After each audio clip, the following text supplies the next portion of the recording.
Ok.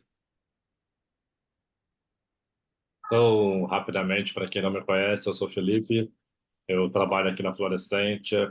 Se você está no grupo da comunidade, é bem provável que você já tenha recebido alguma mensagem minha em algum momento no privado. Hoje o Thiago está de mudança e ele não pôde participar aqui do grupo, então eu soltarei a gravação para vocês. Respondendo a pergunta, esse grupo é aberto para toda e qualquer pessoa que quiser participar. Nós, no link da nossa comunidade, temos também um link com a gravação de todos os encontros anteriores. Então, caso você sinta de assistir as gravações, os comentários que foram feitos, fique à vontade para poder assistir. Então, nós estamos aqui indo para o capítulo 42, tá? Eu vou soltar aqui para a gente escutar.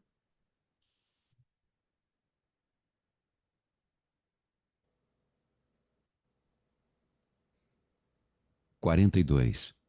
Enquanto isso, havia tanto trabalho a fazer na Personalized Programming que eu praticamente trabalhava durante todas as horas que passava acordado, a não ser pelas manhãs e noites no templo. A comunidade do templo era tão estável que mal precisava do meu tempo como administrador. Rada era capaz de cuidar do templo e de suas finanças, ainda que seu cargo como diretora financeira da Personalized Programming a mantivesse trabalhando dia e noite. No meio de toda essa transformação, o templo também iria passar por uma mudança. No fim de 1994, Amrit teve uma grande desavença com seus seguidores. Como acontece com tantas pessoas que o colocamos num pedestal, alguns comportamentos inadequados do seu passado vieram à luz, e a situação se mostrou extremamente difícil para todo mundo. Quando ouvi dizer que Amrit havia saído da comunidade, convidei a ele e sua esposa para passar um tempo de calma vivendo conosco no templo. Estar presente quando uma pessoa está nas alturas é fácil. Ficar perto em momentos difíceis exige uma amizade profunda. Todos nós tínhamos recebido muito de Amrit no decorrer dos anos. Estávamos comovidos com a oportunidade de retribuir de alguma forma. Fazia anos que Rada vinha morando na casa dos Jenkins. Como era a melhor casa da nossa propriedade, ela imediatamente se ofereceu para sair de lá. Em dezembro de 1994, Amrit e sua mulher se mudaram para aquela casa e viveram lá durante quase 3 anos. Foi uma experiência incrível estar tão perto de uma pessoa tão evoluída que passava por uma mudança de vida tão grande. Enquanto permaneceu aqui, Amrit simplesmente deixou que a situação o conduzisse a qualquer mudança necessária. Situações assim são como fogo, e ele só queria usar esse fogo para a purificação espiritual. Ele não estava triste, não estava magoado e não estava com medo.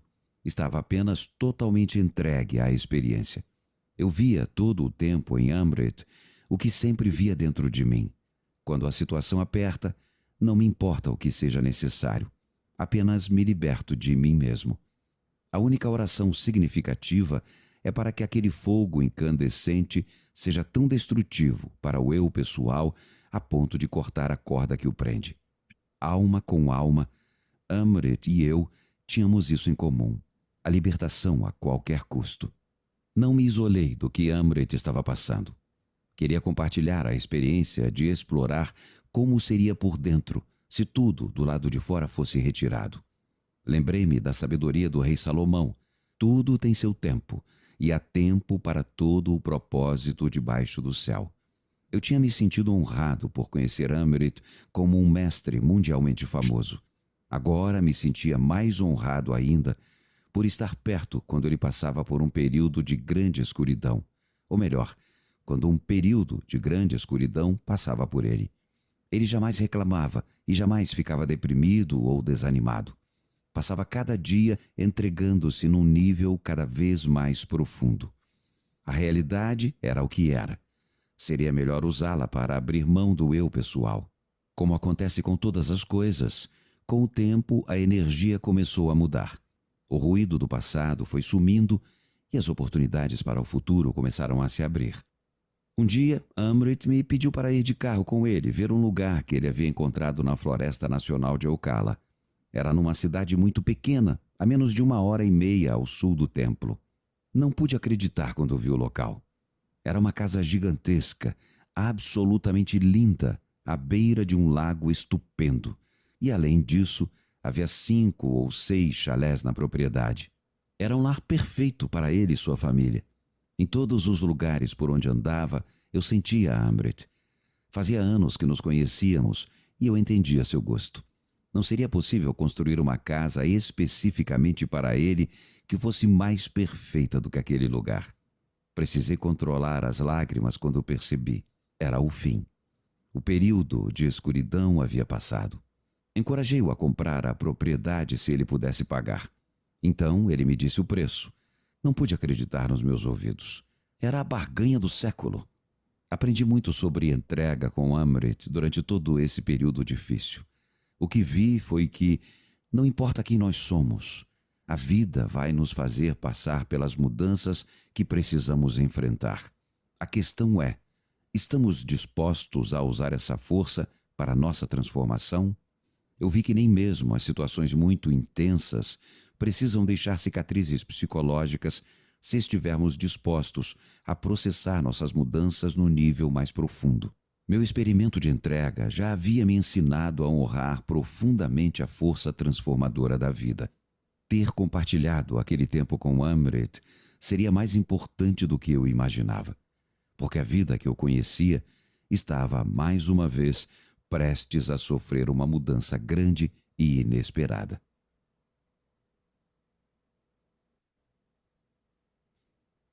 Parte 8. Abraçando a expansão explosiva.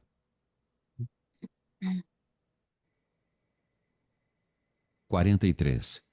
O Medical Manager ganha asas. Se você me perguntasse em 1995 como seria o futuro da Personalized Programming, eu diria que tínhamos crescido o máximo que poderíamos e que o desafio seria permanecer no topo do setor. Se você perguntasse sobre meu experimento de entrega, eu diria que a prática implacável de abrir mão de mim mesmo para abraçar totalmente o que se desenrolava ao meu redor estava tendo um efeito profundo no meu crescimento espiritual. Na verdade, isso havia se tornado meu estilo de vida. Eu tinha visto repetidas vezes que abrir mão levava não apenas a resultados espantosos, mas também me deixava num estado de profunda paz interior. Eu não estava no comando. A vida é que estava. E havia um entusiasmo implícito em ver o que aconteceria em seguida. Afinal de contas, era só olhar o que havia acontecido até então. No fim de 1995, a Personalized Programming havia crescido e tinha 75 funcionários, com trabalho suficiente para nos manter ocupados por muito tempo. Eu adorava o que fazíamos e, obviamente, éramos muito bons nisso. Nosso faturamento havia chegado a $10 milhões por ano. E como a maior parte eram pagamentos de royalties, lucrávamos de 5 a 6 milhões por ano. O Medical Manager em si já tinha mais de 15 anos e tocava a vida de centenas de milhares de pessoas. Na minha visão limitada das coisas, eu nos via continuando assim pelo futuro próximo. A primeira pista de que havia uma nova mudança radical no horizonte veio quando fiquei sabendo que a Systems Plus e muitos representantes estavam discutindo a possibilidade de se fundirem numa única empresa. Parece que eles achavam que isso iria ajudá-los a competir melhor em nível nacional. Logo depois, recebi uma visita de um dos nossos maiores distribuidores, John Kahn, sediado em Tampa. Ele me informou que vinha trabalhando numa proposta para consolidar os representantes do Medical Manager numa empresa combinada e apresentou seu plano de, inicialmente, comprar a Personalized Programming, a Systems Plus e 3 ou 4 dos maiores distribuidores. Explicou que isso exigiria um grande investimento inicial, mas que já estava com tudo organizado. A apresentação foi muito profissional, mas eu não via por que a Personalized Programming precisaria se envolver. Disse a ele que estaria disposto a me comprometer legalmente em fornecer o Medical Manager para a nova empresa. Então ele soltou a bomba. Qualquer investidor insistiria que o software básico fosse de propriedade da própria empresa. Fiquei muito desconfortável com a ideia de vender a Personalized Programming, mas fiquei mais desconfortável ainda achando que eu seria o motivo para todas aquelas centenas de distribuidores e da Systems Plus não poderem receber o valor merecido por suas empresas. Falei a John que não estava interessado em vender a empresa por preço nenhum, mas se minha relutância estava realmente atrapalhando os sonhos de todo mundo, eu precisaria pensar na proposta dele. Falei que ele poderia voltar para conversar comigo se tivesse sucesso em convencer os outros de seu plano. Mas o que eu esperava mesmo era que a coisa toda simplesmente desmoronasse sozinha. Algumas semanas depois, John voltou após ter obtido a concordância de alguns dos nossos maiores distribuidores, inclusive a Systems Plus. Estava claro. Seria como em todas as ocasiões anteriores em que eu tivera de pôr de lado minhas fortes preferências pessoais e me entregar ao que se manifestava diante de mim. Não gostei nem um pouco, mas estava totalmente comprometido em ver para onde o caminho da entrega à vida iria me levar. John Kang fez uma oferta convincente pela Personalized Programming, que incluía dinheiro e ações da nova empresa. Em seguida, partiu na difícil jornada de fundir 5 empresas em uma e levantar as verbas necessárias para a fusão. Os banqueiros decidiram que seria melhor levantar os 150 milhões de dólares necessários vendendo ações da nova empresa no mercado aberto. A data para uma oferta pública inicial, a IPO, foi marcada para o início de 1997, mas muito trabalho ainda precisava ser feito. Que mundo incrível! A Personalized Programming tinha crescido aos poucos, a partir de suas humildes raízes de apenas um funcionário, eu. Agora, era uma empresa de capital aberto, muito bem organizada e bem-sucedida. Esse nível de organização não existiria quando um punhado de empresas independentes fossem jogadas juntas numa panela pela primeira vez. Haveria as esperadas lutas pelo poder, questões de aquisições de distribuidores e constantes questões jurídicas e financeiras a ser aplainadas. Mesmo assim, não me permiti ser apanhado em todos aqueles pensamentos negativos. Permaneci aberto e completamente intrigado com o que estava se desenrolando. Ficou decidido que a nova empresa iria se chamar Medical Manager Corporation. Devo admitir que gostei disso. Lembrei-me de 1981, quando estava terminando o programa, e pensei no nome Medical Manager. 15 anos depois, o Medical Manager iria se tornar uma empresa de capital aberto. No limiar desse grande evento, eu estava totalmente pasmo ao ver até onde meu experimento de entrega tinha conseguido me levar. –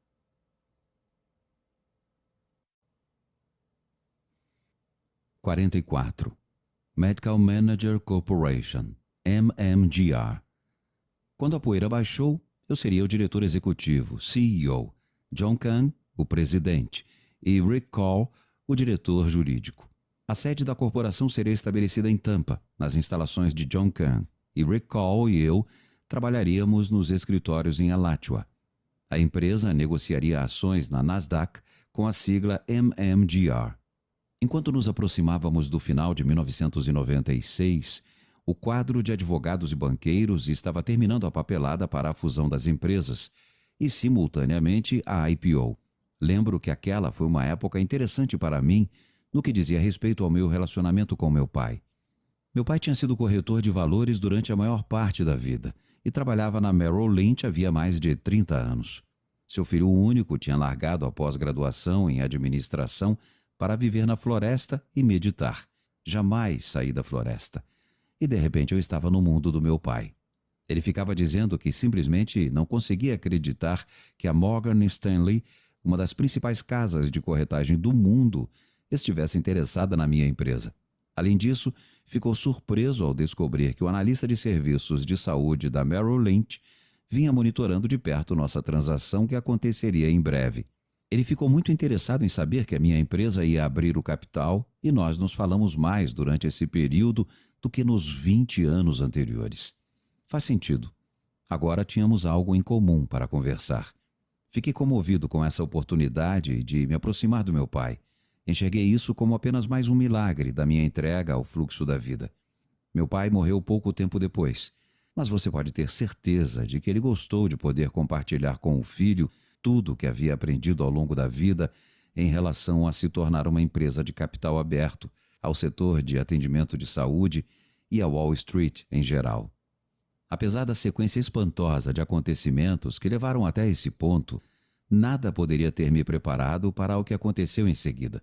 Cerca de uma semana antes da IPO, recebi do meu advogado em Nova York uma lista de coisas a fazer. Trabalhei na lista, item por item, assinando os documentos necessários e localizando a papelada exigida. O último item deveria ser feito no dia seguinte. Por isso, corri até o banco para acessar meu cofre. Raramente eu tivera motivo para tocar naquele cofre desde que o havia alugado em 1971 para guardar minha única posse, a escritura dos meus 4 hectares originais. Assim que fiquei sozinho com o cofre, comecei a procurar o documento que meu advogado pedira.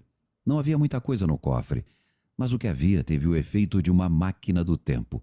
Encontrei a escritura original da minha propriedade. Quanta coisa havia acontecido desde então. Ninguém, em sã consciência, imaginaria o fluxo de eventos que se desenrolaria desde que decidi abandonar a vida comum e morar na floresta. Minha viagem de volta no tempo foi interrompida quando encontrei o documento que estava procurando. Peguei a folha de papel dobrada em 3 e a abri. Era o certificado de ações da Personalized Programming, que tinha sido mandado para mim quando oficializei a empresa 15 anos antes. Quando eu coloquei o certificado no cofre, aquilo não valia nada para praticamente ninguém, a não ser para mim. Então a coisa me acertou como uma tonelada de tijolos. Os investidores mais experientes do mundo agora avaliavam aquele pedaço de papel em mais de 100 milhões de dólares. Minha boca secou e lágrimas brotaram nos meus olhos. Eu tinha aberto mão de tudo e a coisa continuava voltando multiplicada por 10. Quando tinha decidido me desapegar e dedicar a vida a aceitar o que se apresentava à minha frente, eu ganhava menos de $5.000 por ano. Quando a Built with Love surgiu, cresceu de dezenas de milhares até centenas de milhares de dólares em receita. Quando a Personalized Programming surgiu, rapidamente atingiu milhões de dólares e depois mais de 10 milhões em vendas e royalties. Agora eu estava lidando com um ativo de 100 milhões de dólares. Não era o dinheiro que me emocionava. Era a mão invisível da vida que me deixava pasmo. Fiquei parado por um instante e ofereci aquele pedaço de papel de volta ao universo, de onde ele tinha vindo. Prometi servir a empresa que eu tinha visto a vida construir, tijolo por tijolo, e usar o dinheiro confiado a mim de modo a ajudar os outros. Respirei fundo, fechei o cofre e me preparei para mandar o certificado de ações para Nova York. 45. Tornando-me CEO. A Medical Manager Corporation nasceu de uma IPO bem-sucedida em 2 de fevereiro de 1997. Aqui, na floresta, em Alachua, eu não somente mantive o cargo de presidente do nosso grande centro de P&D, mas também me tornei CEO e presidente do conselho da nova empresa. Eu era completamente ingênuo com relação à quantidade de trabalho que assumiria como CEO. Logo percebi que exigiria todo o foco unidirecional que eu tinha desenvolvido com meus anos de meditação. Eu me entregara, e essa era a tarefa que a vida me dera. Isso a tornava parte da minha jornada espiritual e eu estava totalmente preparado para me dedicar a ela com o máximo da minha capacidade. A primeira coisa que fiz foi dar os passos necessários para garantir que saberia o que estava acontecendo na empresa. Eu estava em Alachua e um grupo de executivos de mentalidade independente, acostumados a comandar suas próprias empresas, se espalhava por todo o país. Se eu ia assumir a responsabilidade pela empresa, eu precisava que um fluxo completo de informações passasse pela minha mesa. Isso exigiria teleconferências regulares e uma enorme quantidade de memorandos para acompanhar o que todo mundo estava fazendo. Quando anunciei que cada executivo precisaria entregar um relatório semanal sobre as principais atividades sob sua coordenação, houve um bocado de reclamações. Mas juntos tínhamos uma experiência enorme e eu queria que a mente do grupo tomasse as decisões e não a mente de apenas uma pessoa. Mas não demorou até eu perceber que não teria como me manter a par de todos os relatórios semanais e ainda estar bem preparado para as teleconferências com os executivos. Eu precisava de um bocado de ajuda. E, como você já deve ter adivinhado, foi exatamente isso que recebi. Não vamos chamar de milagre, mas dessa vez a magia da vida apareceu na forma de uma jovem chamada Sabrina. Paul Dobbins a havia conhecido alguns anos antes num dos nossos seminários com representantes e aparentemente foi amor à primeira vista. Não muito tempo depois, Paul nos informou que Sabrina iria se mudar para cá e que eles iam se casar. Eu não conhecia Sabrina e fiquei preocupado, pensando que Paul esperava que ela se mudasse para uma comunidade espiritual baseada em yoga, quando ela nem se interessava por yoga ou meditação. Ele garantiu que ela se adaptaria muito bem e também me informou que eu ficaria muito satisfeito se ela trabalhasse na empresa. Entrega, entrega, entrega. Como se eu tivesse escolha. Por acaso, a empresa familiar de Sabrina era uma pequena representante do Medical Manager na Califórnia. Ela estivera vendendo, instalando e dando suporte para o programa de administração de consultórios desde os 13 anos.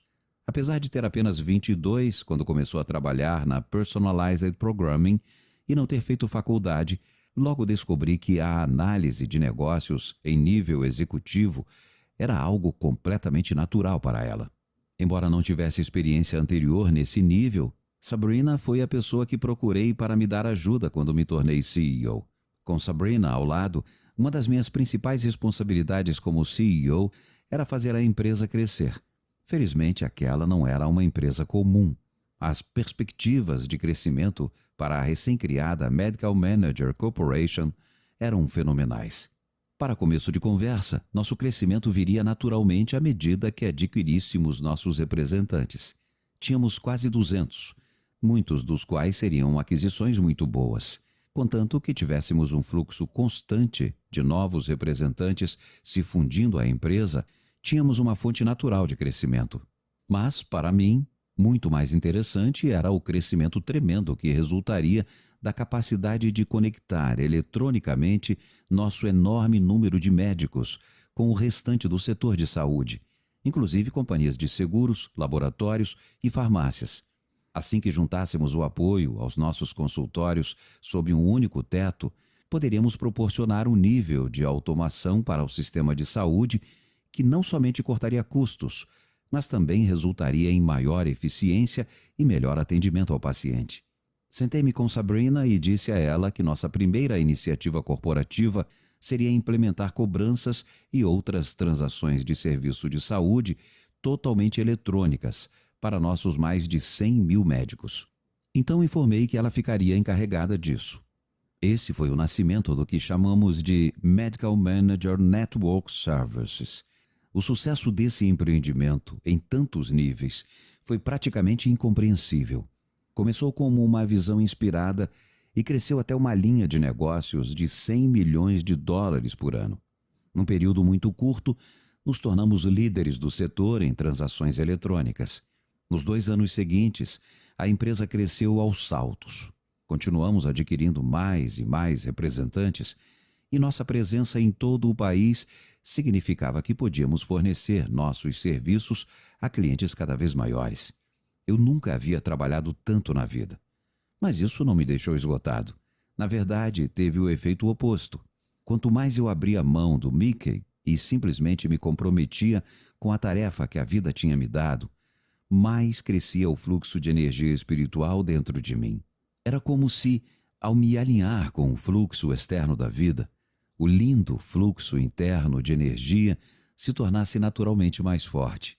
A essa altura, eu já estava totalmente convencido de que o desprendimento constante dos pensamentos e emoções autocentrados era o que bastava para alcançar um profundo crescimento pessoal, profissional e espiritual.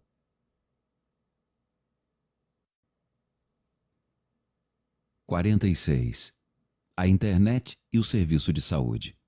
Depois de quase 30 anos, eu tinha visto tanta perfeição se desenrolar ao meu redor que nada em mim desejava interferir no fluxo. Eu tinha visto, repetidas vezes, um aparente problema revelar-se uma força de mudança nos empurrando para a frente. Com certeza foi o que ocorreu no fim de 1998, quando nossas teleconferências para discutir estratégia executiva começaram a se concentrar em como a internet afetaria nosso negócio. Estávamos preocupados porque logo nossos concorrentes teriam acesso barato a todos os médicos em todo o país, sem necessidade de criar uma rede de representantes. John Kahn e eu sabíamos muito bem que duas empresas de serviços de saúde pela internet, a Healthion e a WebMD, já estavam fazendo cada vez mais contato com nossos médicos. Sabíamos que precisávamos fazer alguma coisa se quiséssemos nos manter competitivos no mundo futuro da conectividade pela internet. Mais ou menos nessa época, John Kahn foi apresentado a uma empresa chamada Synetic, em Nova Jersey, que estava no processo de desenvolver um portal de serviços de saúde muito avançado na internet. A Synetic possuía uma das melhores equipes de administração do setor e parecia que nenhuma das outras startups tinha chance contra ela. Os executivos da Synetic estavam muito interessados numa fusão com a Medical Manager Corporation. Seu sonho era passar todas as transações do setor de saúde pelo seu portal na internet. Quando olharam para nós, viram mais de 100 mil médicos já conectados eletronicamente para uma ampla gama de serviços. Se eles cuidassem das transações de todos os nossos médicos, todo mundo no setor quereria fazer negócios com eles. A Synetic estava em posição de alavancar o ativo que tínhamos construído e levá-lo a um nível totalmente novo. Em maio de 1999, John Kahn marcou uma reunião para eu conhecer o presidente da Synetic, Marty Wygod. Marty e eu morávamos em lados opostos do país, por isso ele sugeriu que nos encontrássemos num aeroporto particular em Midway, um nome adequado, que quer dizer metade do caminho, no Texas. Na verdade, Midway ficava quase exatamente na metade do caminho entre a Califórnia e a Flórida. Aluguei um jato particular e fui sozinho. Estar sentado sozinho num jato particular de 6 lugares, a 40 mil pés, é muito tranquilo. Entrei em meditação e minha mente ficou muito calma. Quando abri os olhos, assimilei a tremenda diferença no ambiente com relação à primeira vez que tinha decidido desapegar e ver aonde a vida me levaria. Eu ainda morava na mesma floresta e mantinha as mesmas práticas da manhã e da noite, mas de algum modo todo o restante havia mudado radicalmente. Refleti sobre quantas vezes a vida tinha me apresentado mudanças com as quais eu me sentia desconfortável. No início tinha sido difícil ignorar a mente resistente. Com o tempo, à medida que via as consequências de assumir o risco de abrir mão de mim mesmo, o processo foi se tornando muito mais natural. Eu estava cercado pelos resultados desse desprendimento. Na minha vida, não havia nada para o que eu pudesse apontar que não tivesse vindo da entrega ao fluxo da vida. Esse processo tinha sido uma lição tão grande de humildade que nada em mim desejava resistir nunca mais. Eu estava profundamente apaixonado pelo entusiasmo e pela maravilha de experimentar o que viria em seguida. Era com essa mentalidade que estava indo para o Texas me encontrar com o presidente da Synetic. Para mim, essa proposta de fusão era simplesmente o que ia acontecer em seguida. Eu não precisava pensar nela. Já sabia que nada dentro de mim queria fundir a empresa com a Synetic ou com qualquer outra. Eu adorava o que estava fazendo. Tinha dentro de mim uma visão ardendo que havia me impulsionado ao longo de 20 anos. Tudo teve início quando comecei a escrever o código desse programa incrível e jamais diminuiu, nem por um único instante. Essa visão me inspirava dia e noite. Eu não queria comer, não queria dormir. Era impelido a aperfeiçoar o programa, sua distribuição e o suporte aos médicos que tinham confiado seus consultórios a nós. Sentia que a vida tinha me dado essa tarefa e estava honrado em fazê-la. Não tinha perdido nem uma gota do meu foco inicial, nem do meu desejo de explorar os estados interiores mais profundos. Essa entrega à vida era o meu caminho para a realização pessoal, e não havia dúvida de que estava funcionando. Eu não estava vivendo com base no que queria ou não queria. Esse tipo de pensamento tinha parado de passar pela minha mente muito tempo antes. Estava ocupado demais tentando fazer o trabalho que a vida tinha me dado. Isso era Karma Yoga no mais alto nível. Eu havia entregado minha vida ao fluxo universal, e ele não somente tinha aceitado, tinha me devorado nesse processo. Eu não me importava nem um pouco com o que me acontecesse. Só me importava com a empresa, os funcionários, os médicos e, acima de tudo, com a visão de perfeição que impelia as próprias batidas do meu coração. Por mais belo que isso pareça, me peguei num jato indo para um aeroporto minúsculo em algum lugar no meio do Texas, conhecer um total estranho e discutir as providências necessárias para colocar a empresa sob o controle dele. Resumindo, era isso. Os acontecimentos mostravam que o maior potencial para a empresa estava além do que poderíamos fornecer sozinhos. Minhas discussões com John Kahn sobre o acordo proposto tinham me mostrado como Marty era esperto. O controle era, sem dúvida, meu maior problema. Eu queria estar em condições de manter o sonho vivo e proteger a empresa de sofrer abusos em nome do puro ganho financeiro. Marty havia concordado em colocar John, eu e alguns outros membros do conselho da Medical Manager Corporation no conselho de administração da empresa combinada. Além disso, concordou que eu fosse co-presidente do conselho e John e eu seríamos co-CEOs. Como um incentivo a mais, a nova empresa combinada manteria o nosso nome, Medical Manager Corporation.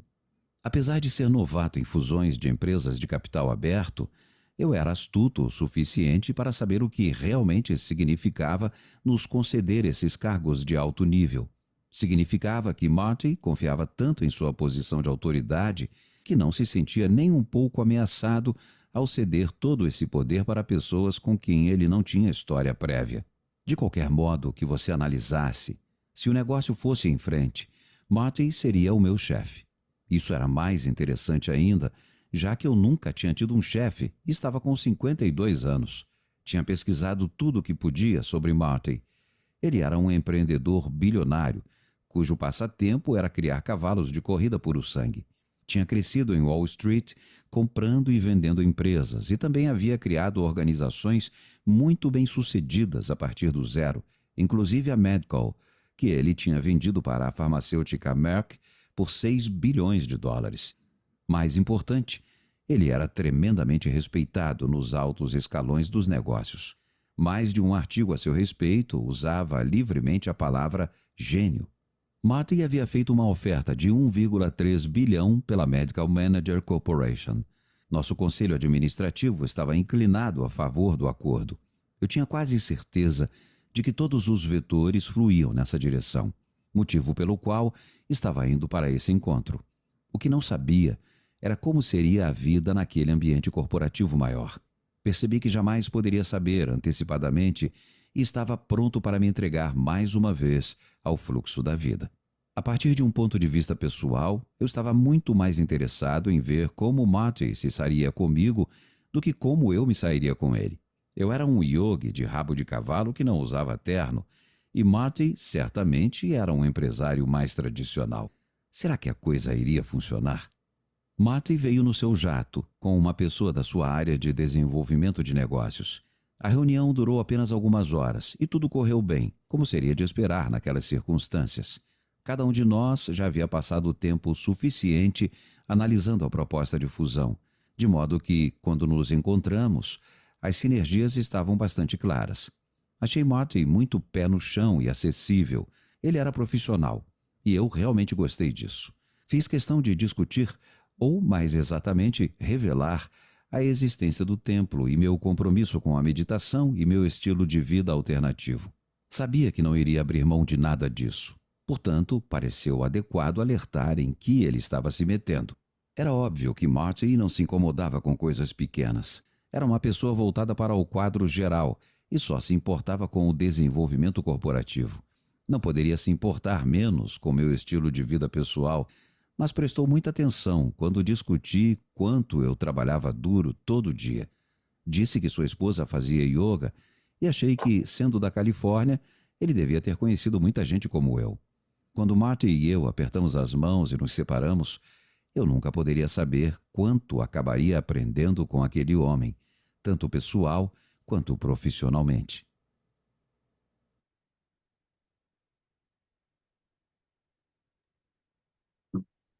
Bom, sinto que tá bom aqui por hoje. Não sinto de conduzir nenhum comentário extra. Acho que isso é um trabalho mais para o Thiago mesmo do que para mim nesse momento.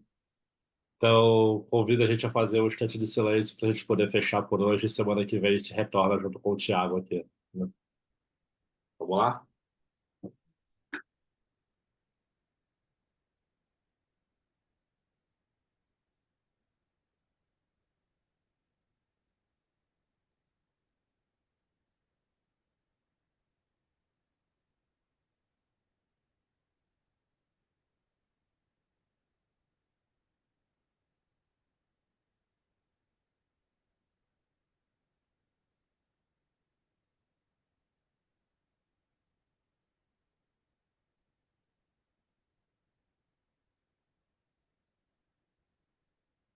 Ok.